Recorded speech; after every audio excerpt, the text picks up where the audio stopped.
Hi everybody, how are you doing today? Doing great. Welcome everyone to Money Masters Toastmasters on this glorious 3rd of December.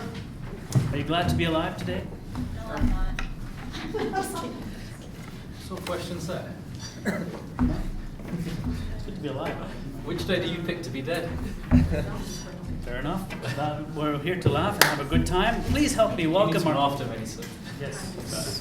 Our chair for today, Naved.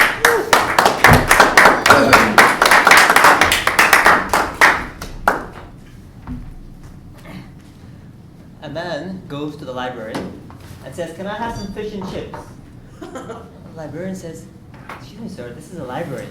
And the man says, "I'm sorry, can I have some fish and chips, please?" So the topic of the day is that laughter is the best medicine. How often on a day when things are a bit down do we come across a friend who tells us a joke or experience that makes us laugh? Or how often when visiting someone in the hospital do we try to cheer the heart of the person that's in hospital? My father at this moment in time is in hospital. He's been re-diagnosed with cancer the second time. And when we go to see him, often we try to be very light. Because when we are light and we are happy and we're able to make jokes, it makes him happy too, and it creates a very vibrant environment. So without further ado, I would like to welcome some of the roles that we have. I'd like to ask Amit to come up and provide some inspiring commentary as the inspirator.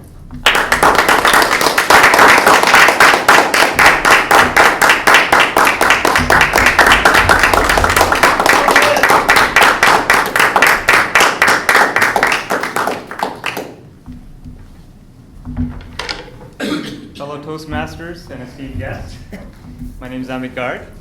Thank you all for being here today. I was thinking about something inspiring to talk about as I was driving this morning, and one of the things that just came to me was the word success. Success is a word that society puts a lot of emphasis, in our lives. We're really pressured to succeed in our careers, in our relationships, at work, or whatever it is that we do. Success is a word that's out there quite a bit. And what I felt was that sometimes when you have too much pressure to succeed, sometimes it can freeze you because you're too cautious or too worried about being successful, where you want to do everything right. Do all the right steps without making any mistakes. So you want to be successful. So what I thought was, why not put more emphasis on failure? Is it okay to fail? Right? Failure, that's the, because really, I just give you an example from my life. Like, I wanted to start a YouTube channel. And I have all the gear and everything, like you see me with all the stuff here, right? I have more gear than 90% of people on YouTube have. So I have everything I need, but I always have to find this extra little thing that has to be perfect. I need the right microphone or whatever to make that perfect video, right? So instead of, just go out and, the message I want to give, just go out and do it. And don't be worried about if there's a potential to fail. Okay, so don't get stuck in just being frozen and not taking action. So that's really what I wanted to say to you guys.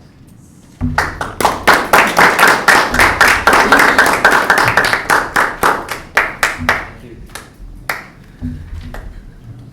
Indeed. There's a statement that says, "Fear of failure has no place." Often in doing what you want to achieve, that's when you actually learn. So you can't be fully prepared. So what we have right now is we're going to ask some of the people that are doing different roles to stand up and just take a minute or two to explain what their roles are. I'd like to ask the grammarian, Karen, to come and describe the word of the day and describe her role. Just where's that name? Yes. Good afternoon, Master Chairman, fellow Toastmaster guests. My name is Karen McGregor. Today I'll be giving the word of the day, and I will also have the role of the grammarian. In the role of the grammarian, I will have three parts to be aware of as each speaker comes forward. My role will consist of listening carefully to each person who speaks this afternoon. I'll be looking for incorrect grammar usage. I will also be noting each speaker's use of the word of the day and uncommonly used words or colorful words. The word of the day will be nemesis. A noun, meaning someone or something that brings harm or destruction. And so, my Toastmasters, as Christmas approaches, my nemesis appears daily. Yes, chocolate is around each corner I turn. Enjoy the day. Back to you, Mr. Chairman.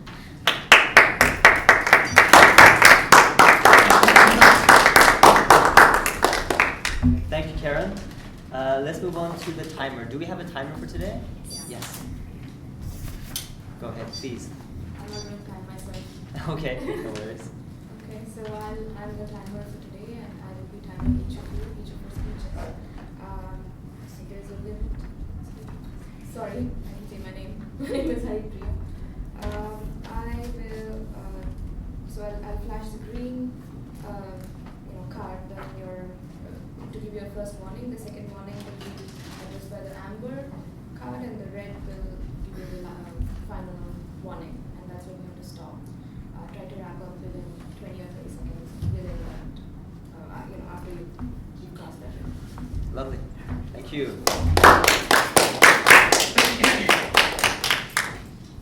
And then lastly, could I have the counter as well? So that is April.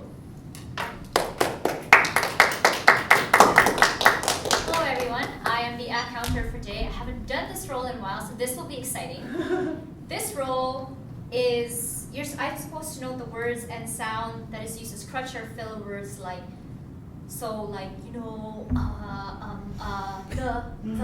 any repeated words or anything that you use to fill that space or that gap, right? So I will be counting that, and at the end of the meeting, I will give you a report. Thank you. Fantastic, thank you. Okay, so before we move on, also there's a table topics evaluator role that needs to be filled before we continue. Could I ask, is there anyone that would like to volunteer to take that role? April? Okay, thank you so much. Okay, so we have April. Lovely. Okay, so let's get right into the meat of things. So we have two delightful speakers speaking to us today. The first is one that's joined Toastmasters not too long ago.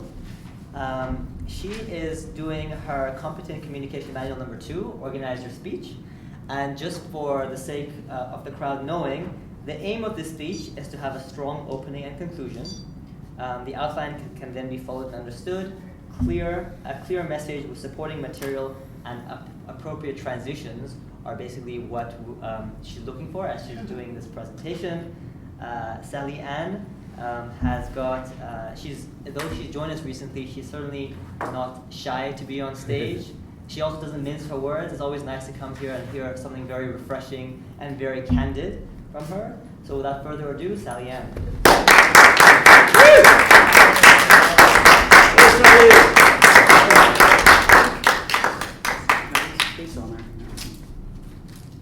Oh, I'll take this. It's good.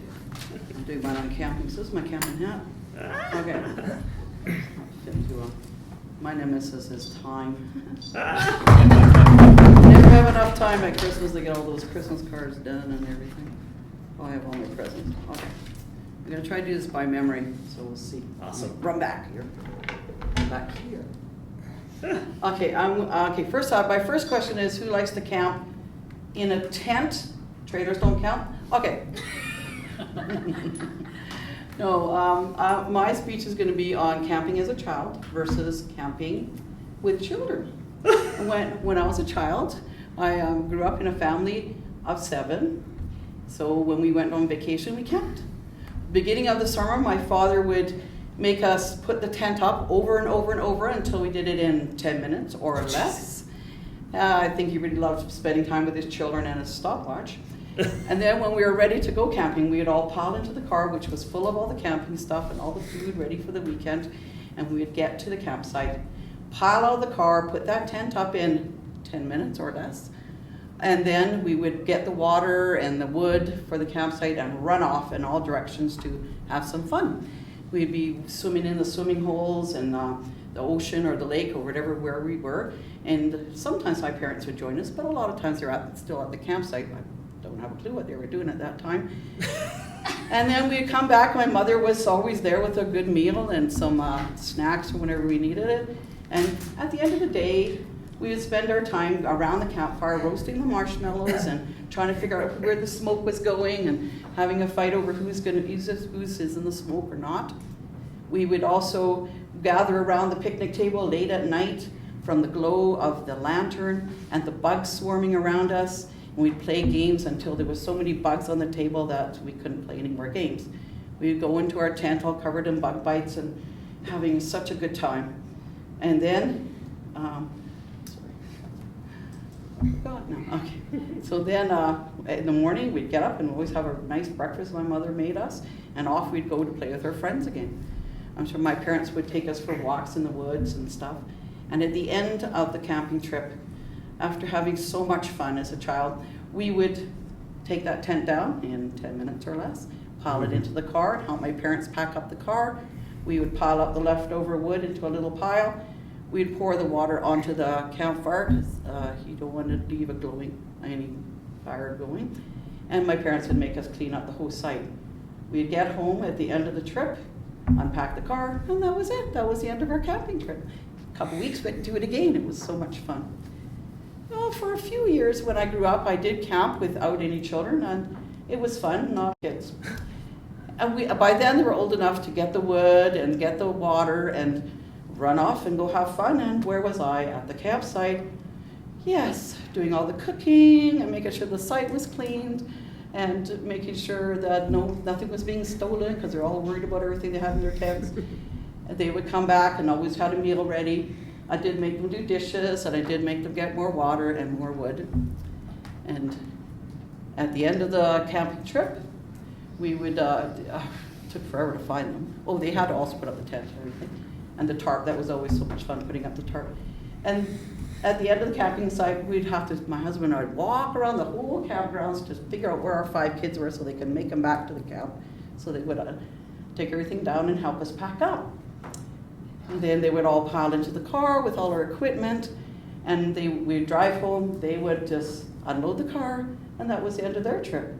Not the end of mine. I would spend the next week doing all that laundry because I have no idea how that much laundry you can get out of camping when normally it was a lot less. And rewash all the dishes that they didn't do very well, repack all the equipment. My husband would have to air out the tents and the tarps and repack that. So camping as an adult, not as much fun as camping as a child, but I'll tell you, I would never give it up. Well, I gave it up 7 years ago, but I would never trade it because the memories I have of my kids camping with us was just amazing.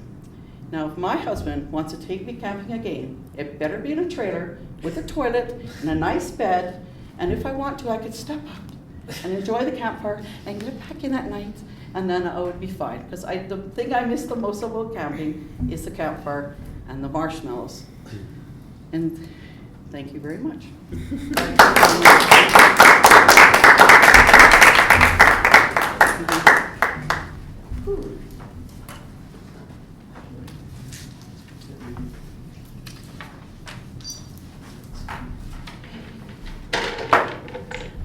Yes, camping is definitely one of those activities that is conducive to joy.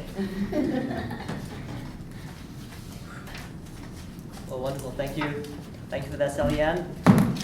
Our next speaker, probably one of our veteran speakers at this at this Toastmasters. Sua is doing his 5th speech in the series The Professional Speaker. And it's called the motivational speech. And for the crowd to know, the aim of this is to apply a 4-step motivational method with the purpose of persuading and inspiring. Deliver a motivational speech to persuade an audience to emotionally commit to an action. Wow. So Sua's topic is you can have everything in life that you want. And knowing Sua, this is probably something he's very passionate about. He's often trying to inspire others, trying to challenge their ways of thinking to get them to higher levels of progress. And I really look forward to hearing this. Sua. I don't know what's showing the other one. It's better first time. Let me see if I can set this up properly. Thanks, guys.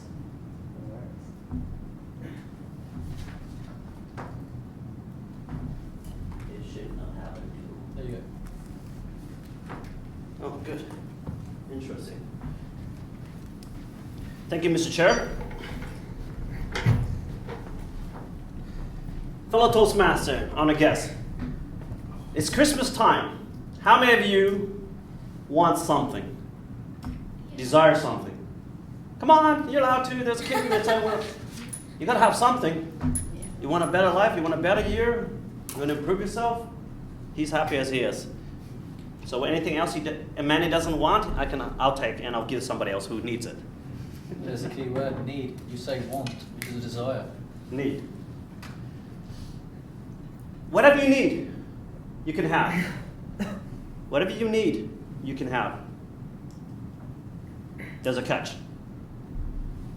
And as my mentor, Zig Ziglar says it very well, you can have everything in life you want if you would just help other people get what they want. That has always been the key to my success in my life so far.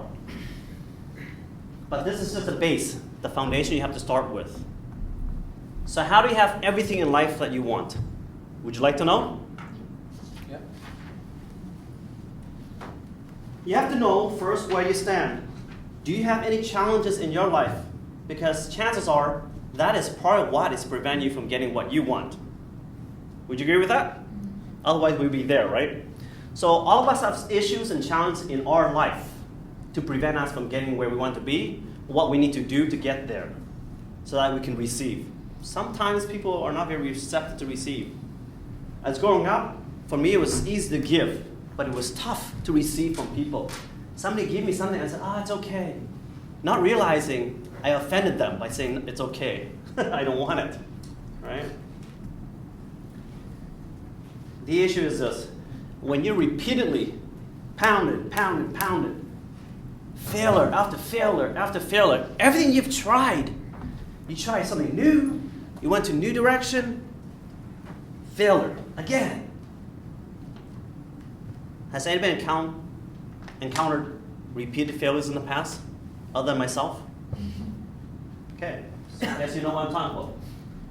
How do you overcome it? Or is that even an option? How about adapt? Avoid. Change.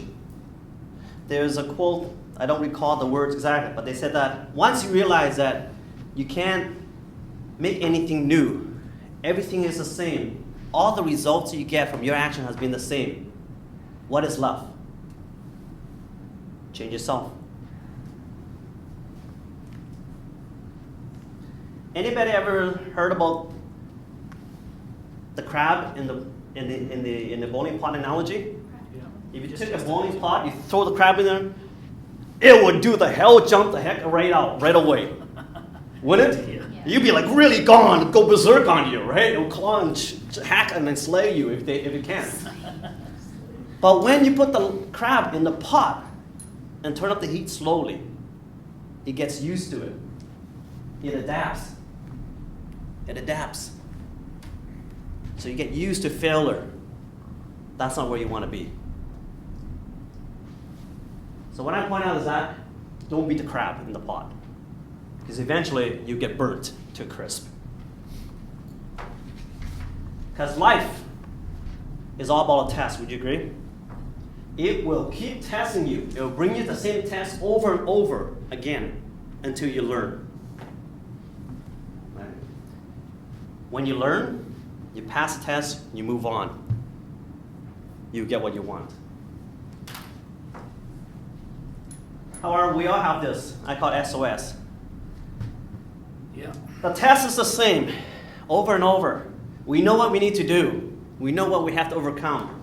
What steps we need to do. The issue is this. Oh, something new today. Oh, new show's on. Always shiny objects distracts you from where you are, from where you're heading. I find it in my line of work, it's always new opportunities. That's the danger. The one you're chasing after is the one you should be chasing after.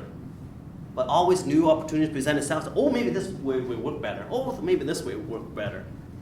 Not realizing you just detour off the path. So how do you recognize it? How do you recognize you've been thrown a shiny object? When's the last time you've seen a shiny object? For me, it's this. I've been always a great mortgage broker, from residential to commercial. But when somebody asks me to do something new, hey, you get more leads this way, you get leads more that way, if you do this, if you do that, hey, that sounds good, yeah, I'll do that. Then not realizing that just veer off the path again. How do you recognize that? Well, you recognize that when time's been taken away and you look at what you're doing, what's the result? The crumbs, the paper trail you leave behind. The question you ask yourself is what I'm doing putting myself one step closer to my goal? Or is what I'm doing just for fun? Am I enjoying this? Or am I working towards a goal to enjoy it later? Now or later? How do you stay focused? We always get shiny objects thrown at us one way or another. You attend an event, a new idea pops up. You meet somebody new, a new idea comes up. What do you do? What do you do to stay focused? I look at my calendar. That's how I stay focused. What's my week schedule look like? Entertainment, entertainment, entertainment. Uh-oh, end of the week's not going to look good. All right? Business meeting, business meeting, business meeting. I think the end of the week's going to look pretty good. That's one way. What's the other way? For me, it's always been, I've done a lot of work. I've done a lot of deals. I have to send in the compliance paperwork. I'm 2 months behind. Check your bank statement. If it's dwindling, you're off track. Yeah? Get that stuff done. Stay on track. Motivational or mentors? Motivation for me is always in my car. I always have a motivation tape running in my car. Audible or something new. An audio book or something that I'm weak at. Time management skills for one. Presenting information to people is another way. So if you're weak at certain stuff, learn it in your car. It's motivational, and yes, it also helps you keep on track. Stay focused. You hear it every day. You step in your car, you turn it on, it's automatic on. Okay. I just promised someone to have a social event. Nope, that's not happening. Hey, I have to reschedule that social event. Stay on focus. Mentors. I always have a mentor. Every year, I have a new mentor. If I feel that it's not helping me to the next level, the current business trainer that you have, this is a lot of fun. For me, it's been a great journey. Right? You just need to find out what your purpose in life is. We don't want to look at it and say, you know what? Yeah, my purpose in life is 9 to 5, get a good pension, retire and spend time with my grandchildren. Yeah, I guess some people can call that their purpose in life. But my purpose in life is learn something I can and help others that they don't know about. There's a book that inspired me. If you don't know what your purpose in life is, it's a book by Simon Sinek. It's called Start With Why. If you haven't heard about him, write it down, find the audio tape, find the video, read the book. It's not about inspiring, but it's about understanding yourself so that you would know where you are, where you want to be, and what exactly is driving that engine. If you know what's driving that engine, you can rev it, you can crank it, you can drive it to wherever you want it to be. I don't want to impress you. I just want to impress upon you that once you find all these key elements together and get where you need to go, you see your income skyrocket. So what's your purpose in life? This is what I found this explained the most. Help people using your talent. Your talent is what? Your experience, your knowledge, everything that encompasses who you are. I was very introverted, but I can relate with a lot of introverted people. It's uncomfortable for me to speak up here in front of a crowd, and I need rest afterward. But I know because of my purpose, my calling in life, that it requires me to be in front of people. I'm not afraid of doing that because I know it's part of my purpose. Purpose is one thing. You need to have a big vision as well as another thing, or an overarching goal. What do I mean? Does it serve others? Your overarching goal has to serve others. It can't not be a selfish thing. It can't be a desire, need, or want of your own. It will come as a result of helping other people. And that's what Zig Ziglar teaches. And I love it, and I carry that with me whenever I do anything. How do you know if your vision is good enough? Is it big enough? Does it excite you? You go, what's your vision? So my vision is having 50 brokers helping out thousands of other brokers, teaching what I teach eventually. My vision in the next 2 to 5 years, making $1 million a year. That's exciting, but it's not about the money. It's what can you do with that money. I'm in position able to sponsor people in this club, and in my other real estate investment club, I pay for them because I find that the more money you make, the more you have to share. Okay?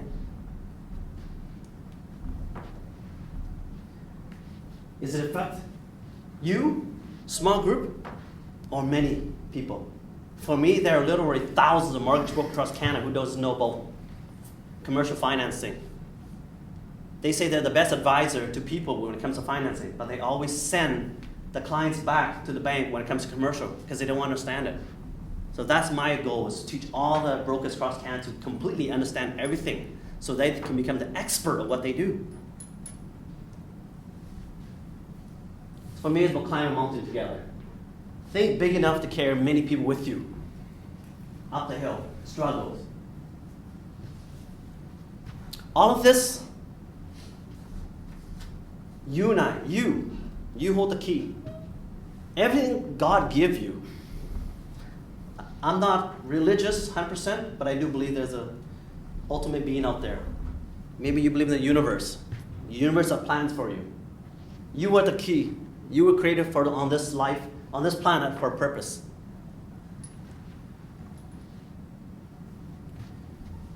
If you want to go after that goal, if you want to achieve what you want to do in life, I call it burning the ship. Not the bridge, the ship. There's a story about the Aztecs and the Spaniards about the fights. If you don't know about it, just Google it. Basically what this story is, analogy is that when you're committed to something, don't have an exit strategy. Right? Don't think about the grass is greener on the other side. It isn't.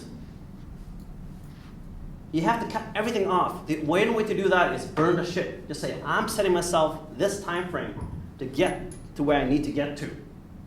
Not, I need to get here. If I don't, well, I have this to fall back on. That's having an exit strategy. People say, failure is not an option. Don't use that word. I said success is the only option. I need to succeed. How do I succeed? Follow the first 3 points that I mentioned. Recognize yourself. Find out your why you want to do what you do. What's the third one? Have a purpose. Right? The purpose has to be a big purpose, has to cover a lot of people, not just yourself. And the last one is to burn the ship. You need to cut every exit strategy, every options away from the table. Not everything, clear off the table. I need to get this done. Whatever it is, commit to it.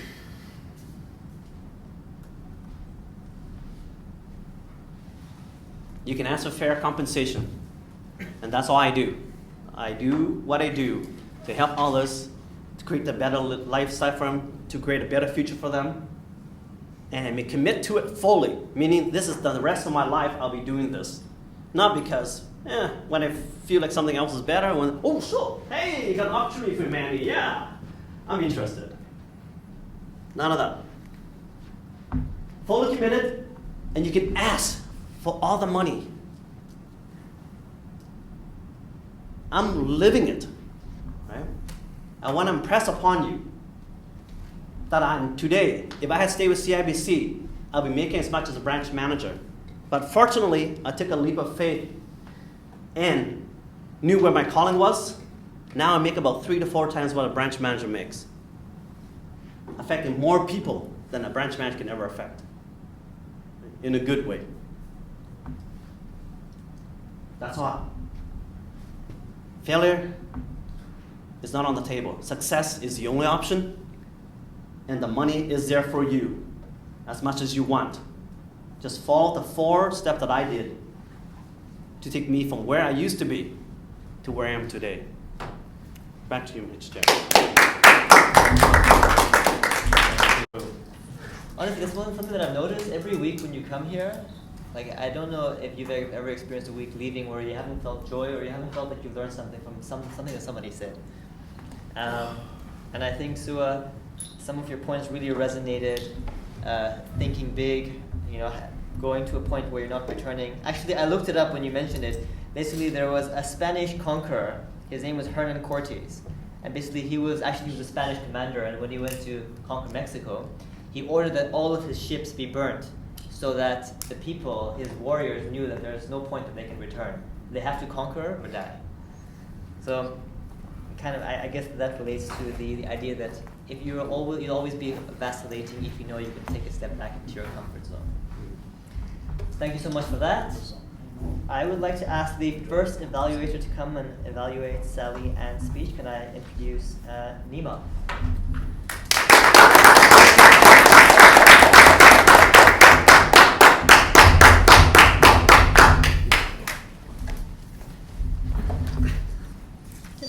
I'm doing the evaluator role for the first time, and I always try to avoid it, but thank you, April. Good afternoon, respected chair, fellow Toastmasters, and distinguished guests. I'm here to evaluate Sally Ann's speech. I found the speech was really interesting. Camping hat, that was the best idea or a brilliant way that she used to support her speech. The speech was clear. She had a good storytelling technique. She tried to bring camping to this room. That's what I felt. She used all the things that we use for camping in her speech, especially the one marshmallows. I love marshmallows. I think anyone who goes for camping loves marshmallows. And some recommendations that I would suggest is it was a little too fast. It would be really great if you can pause in between. And it would be really good if you can use the stage and engage the audience. But after hearing to your speech, I want to go for camping with my kid. Especially, I want to throw some marshmallows. Great speech, and I'm looking forward for your next speech. Thank you.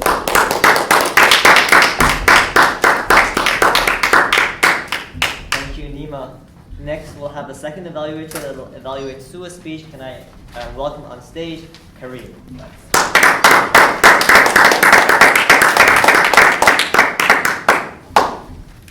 Respected chair. Fellow Toastmasters are most welcome. Known, what's my nemesis? Chocolate too. Chocolate. I'd like to evaluate, I have the privilege of evaluating Sua's chair. What an excellent job he did. He added so much value to his audience today. Gave us a lot to think about. Definitely burning those ships. I mean, that's great, that's key. Visual aids. I would like to start, he had a great introduction, a very strong opening. Eye contact was excellent. I really like how Sua makes a connection with his audience. He will actually look you in the eye and make a point, and then move on to the next. So I really appreciate his eye contact was excellent, and the visual aids. I really liked the pictures he chose, and really add such an impact to his speech. So excellent visual aids with PowerPoint.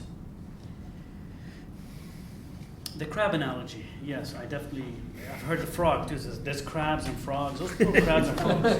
You know, when I go to the TNT and I look at those fish and I think, I feel like that sometimes.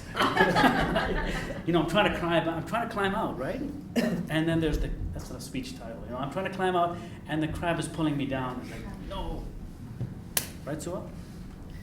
A couple tips for Sua, I would say, I'd like for him to articulate his words better. He said, as growing up. Well, it's as I was growing up. So if he slows down a notch, he can articulate his words better. Some of the tips was what he said, like the PowerPoint said, motivational and mentor. Well, it's really motivational, or motivation and mentoring. So a little more thought towards the actual points.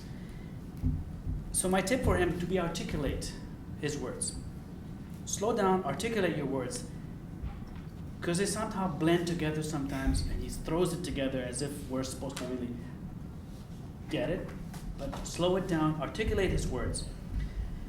Great tips for us, books to read, good questions that gets his audience thinking. Vision, very important to have vision. And when you're committed, what I took away was when you're committed to something, have no exit strategy, commit to it. That's why he's successful in business. Back to you, Mr. Chair.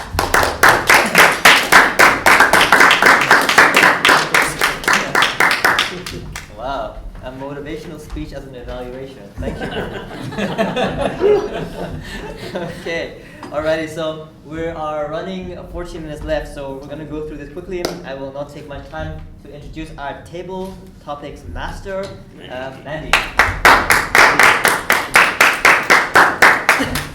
Thank you, Chair, fellow Toastmasters, and most welcome guest. I believe you still are a guest, Harry? Yeah. Okay, great.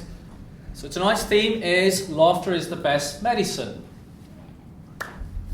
Laughter comes with a choice, and we all had a choice at the start. We either chose to laugh or not at Nabster's fish and chips joke. So I'm going to give you guys a choice, and the choice is you either pick the laughter pill or the boring, dull life's pill that you normally take every day. I know what you guys are thinking. I know what you guys want. You want the laughter pill. So I'm going to dish out the laughter pills. And the imaginary pills. Here you go. Here you go. Take it. And I want to count down from 3, 2, 1. You're going to take the pill, stand up, and laugh. Okay. Ready? 3, 2, 1, go!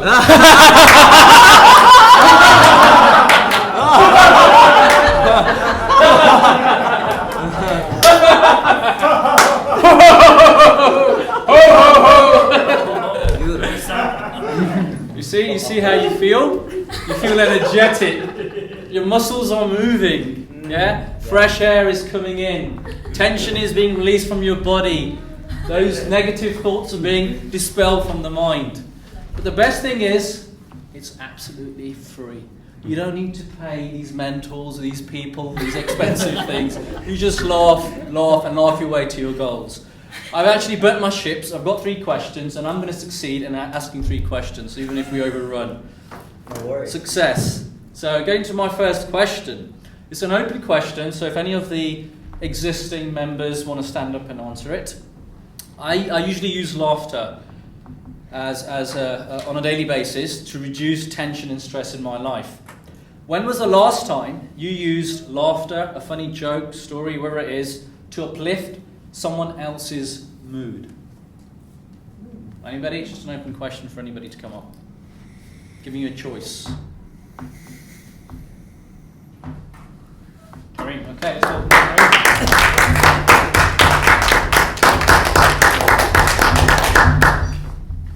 Mr. Table Topics Master, fellow Toastmasters, welcome guests. guest. I'm always looking for ways to make people laugh. And I have found that Toastmasters, especially table topics, has helped me be much faster on my feet. And so therefore, when I'm talking with someone, interacting with someone, I'm looking for ways to make them laugh.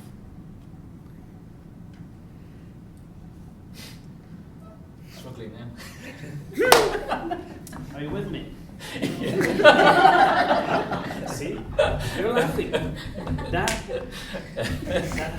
Table topics has supercharged my brain.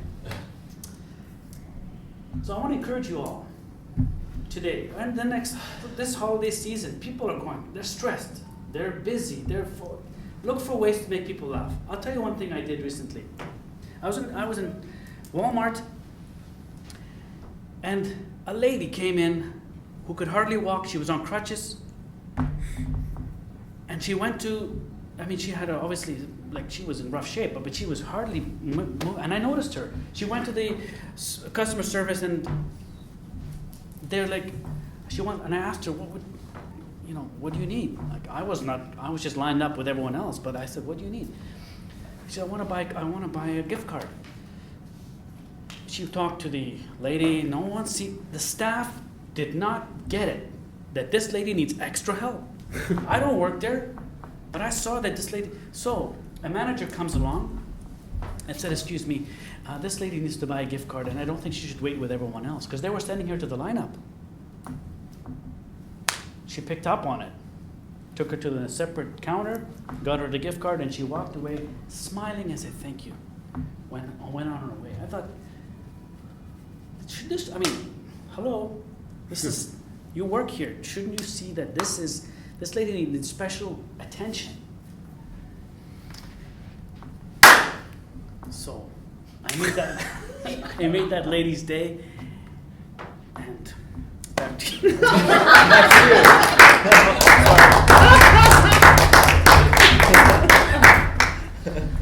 All I have to say is you're a funny guy.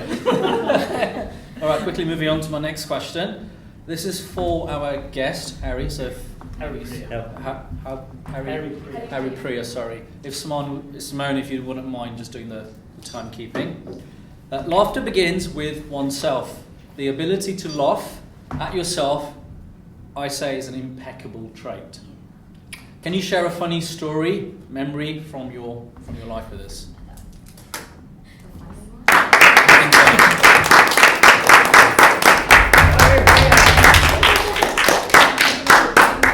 Sorry? Do you mind repeating that? Yeah, anything funny from your life when you were a child, growing up, except the last couple of minutes when Kareem was standing up here.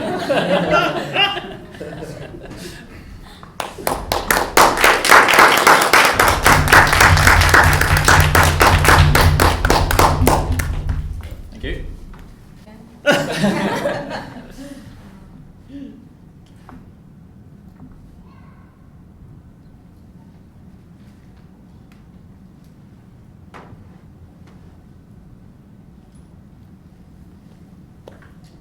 Okay, I guess I have something.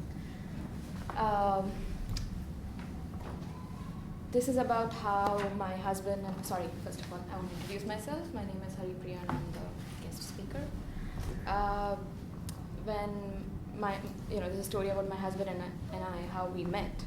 And this was through my father-in-law, who was, he was an uncle to me, a distant uncle. And at that time, we didn't know him very well, but then, he happened to swing by at our place one day, and, he had, as soon as he saw me, because my husband and I, we are kind of, we are just 2 years apart, so, he had all these ideas that, oh, she might be a good match to my son, and things like that, because, in India, there's arranged marriages and all that. So, he started speaking to me about how it would be, this also happened in India, and he started talking to me about how great it would be to move to Canada and pursue a career here and things like that. And I was like, oh wow, okay. And he started giving me tips, and he said, you know what, you come on over and I'll help you out, you even have a place to stay. And I had no idea that he thinking about something else there. And so, I called my friend over, and my friend and I would, we asked him so many questions. We basically had like a 2-hour discussion, and we asked him how it works, how's the work life here, how, just the culture and this and that. And, he answered, and he did come by 2 or 3 times after that. He came home, and he made me write an email to my husband. I'm married to him now. But at that time, I knew him as a distant cousin. So he said, oh, why don't you send him an email and ask him, maybe he can help you out. I said, okay. And then I sent him an email, and completely innocent. I had like no idea. I'm like, oh, can you please tell me how things are there, blah, blah, blah, your company and this and that. And then my husband, again, no idea. He's responding, innocent, both sides. And then on 4th day, just before my father-in-law leaves, he was coming back to Canada, he pops the question to my mom. He's like, oh, this is what I was thinking. What if, we were to get these 2 married? And we were like, what? I mean, that was like, luckily, my husband came by later on, and we met and we liked each other, so it ended well. And that's why it's funny today. If it wasn't, then I wouldn't be laughing about it. But, yeah. Cool. Okay. Absolutely fine. I have one more question, which I'm going to squeeze in. My nemesis actually used to be to make people laugh, to get up and just make a fool of yourself. But I have a question, and it's for Amit, there, our photographer at the back. We love entertainment because we are our minds are temporarily taken out of our boring, dull lives. What's your favourite form of entertainment and why? Let's welcome Amit.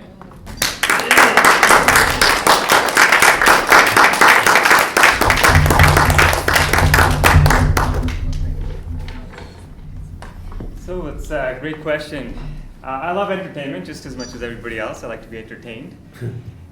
Sometimes life can get boring. So for entertainment, I love to go hiking.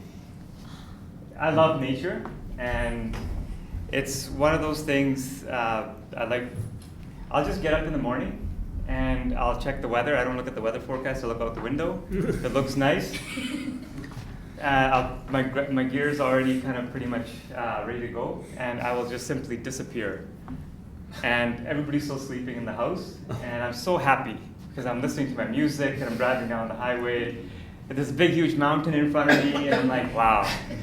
And so that's what I do, and I just love it.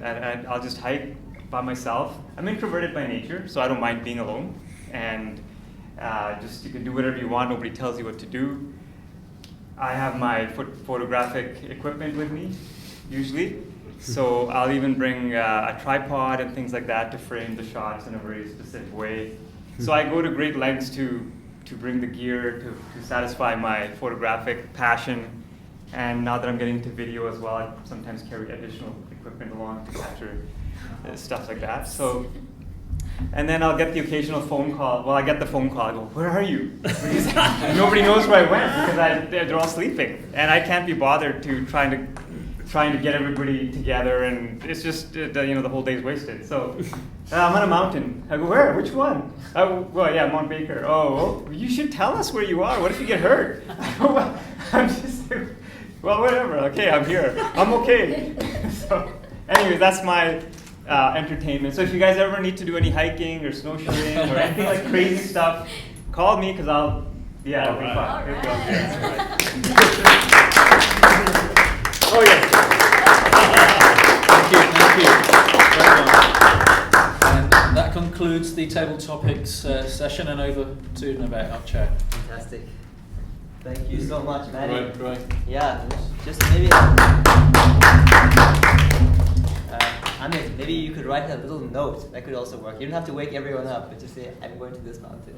I forgot to bring up the evaluator. The evaluator, okay. Okay, fantastic. So, ladies and gents, I think we're going to be running a bit over time today. I think I would be safe to say that if anybody really has to go right now, and they have to leave at 1 o'clock for the commitments, that they'd be welcome to go. For the rest of us, if we're willing to stay another maybe 5 or 10 minutes, we'll be able to wrap it up. So I'd like to call up the table topics evaluator. April, can you please come up?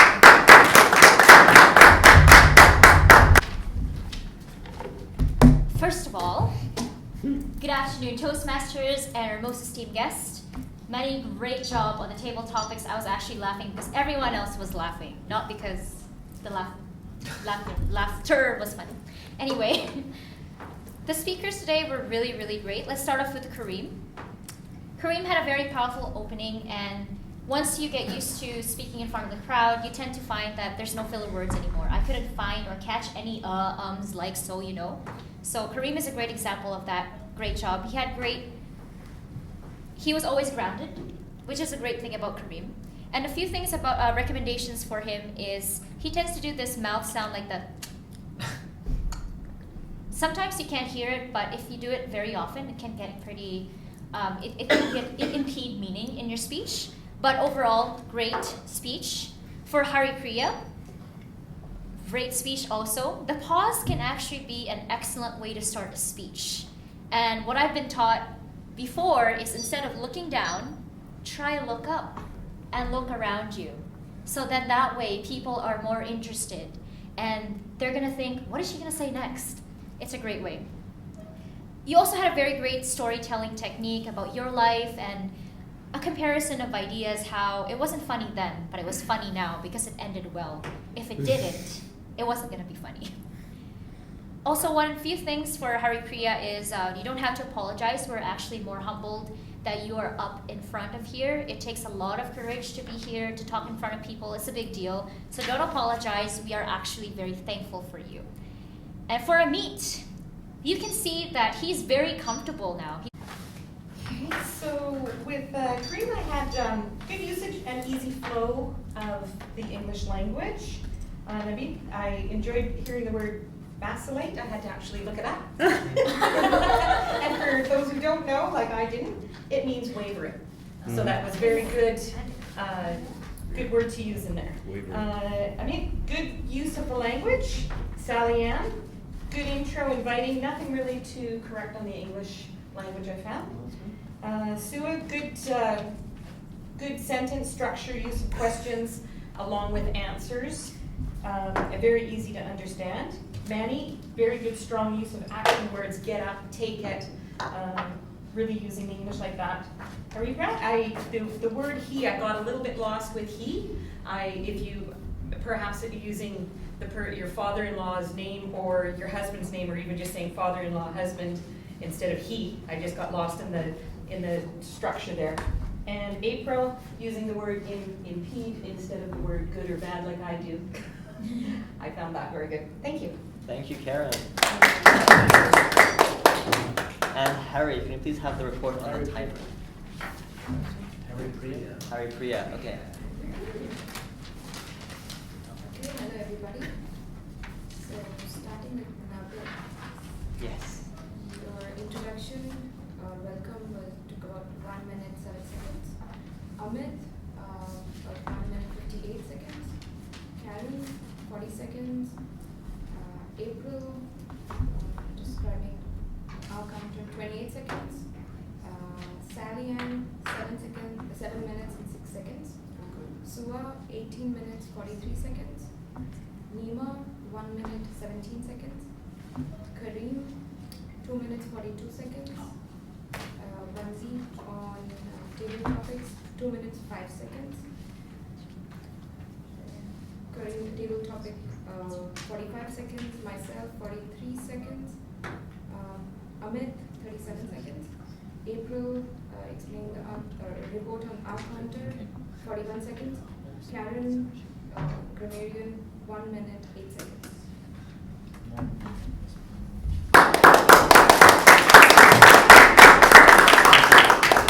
And then, do we have a general evaluation? Simone? Do we have an overall evaluator? Yeah? Do we have?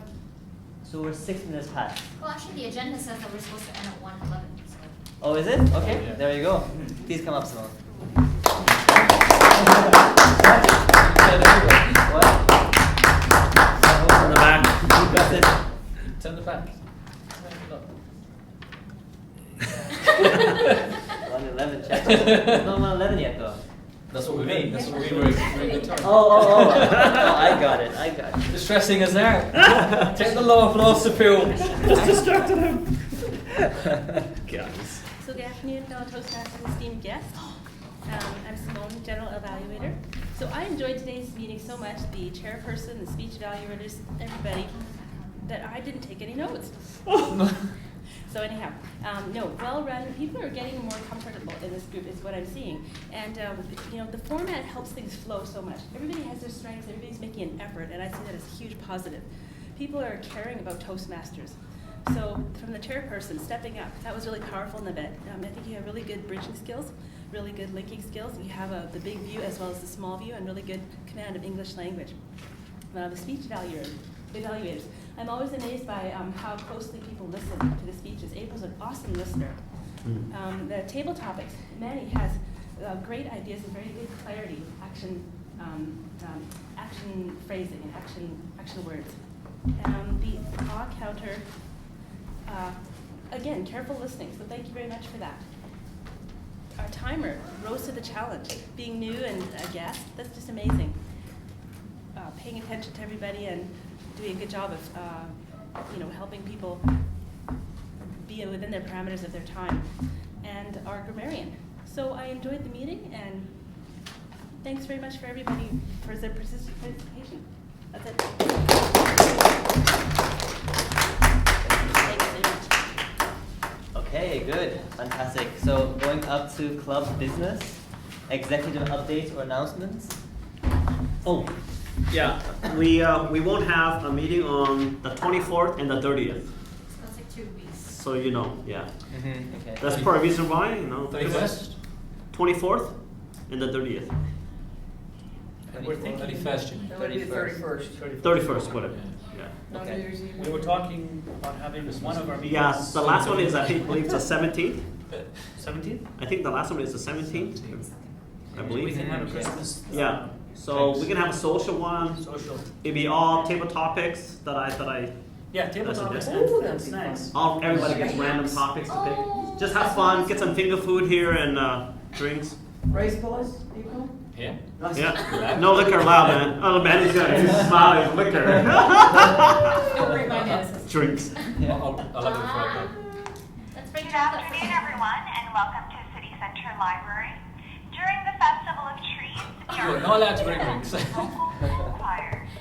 Okay. Today for you, performing is the Our Lady of Good Counsel School Choir. Up first is the Grade 7 Choir. Join us at the Level 1 Grand Staircase. Maybe some food. Thank you very much. Okay, good. Tell me, do we have time to pick roles for next week, or should we do that via email? We pick some major. Who's the chair first? Yeah, the chair is really important to speakers. Okay. So any volunteers for chairs for next week? Who would like to step off a chair? Hasn't done it before. Chair leader. Woo! Fantastic. I'm it. All right.